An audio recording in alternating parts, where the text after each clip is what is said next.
Hi guys, and welcome to my channel. I had spoke to you, some of my subscribers, I think during a live stream about making the homemade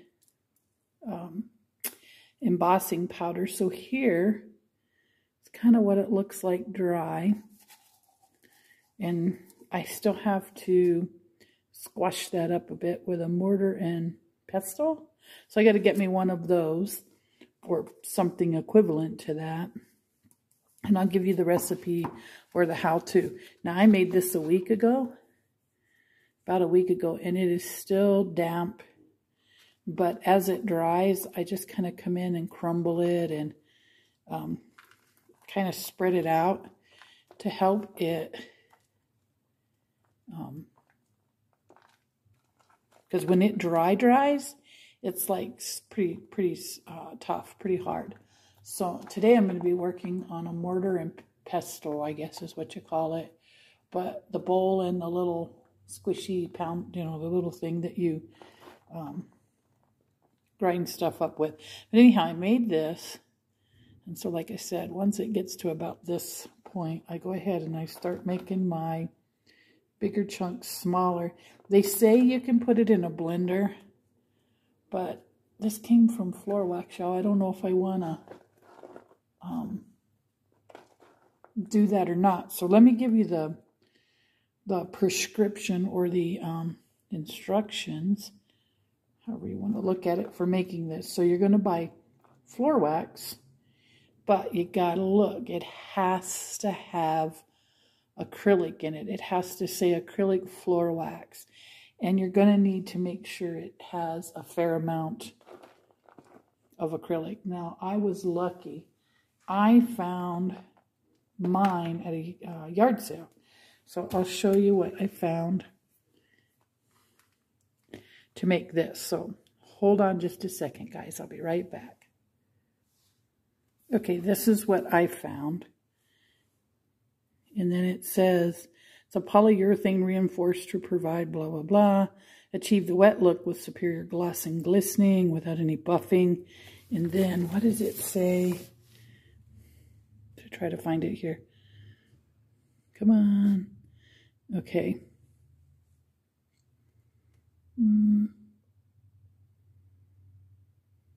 Trying to find ingredients. See, acrylic. Oh, come on.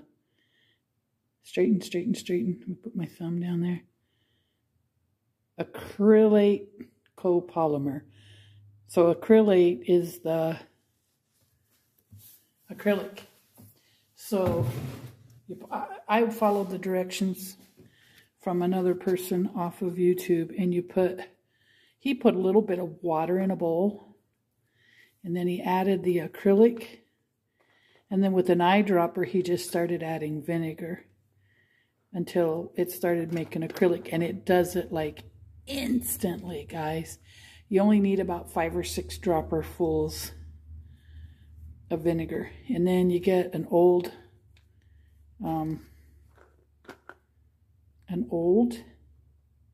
colander you no longer want. And I used coffee filters, but to make this much, it was like a lot. Like I used 1/4 of that bottle, and it made all of this. So the deal is, though, once you get all the acrylic out of it, and then you get the acrylic to this form, then the acrylic to the tiny, tiny powder form like I'm doing, it loses a lot of its density, or, the amount, it breaks down. It becomes less and less and less.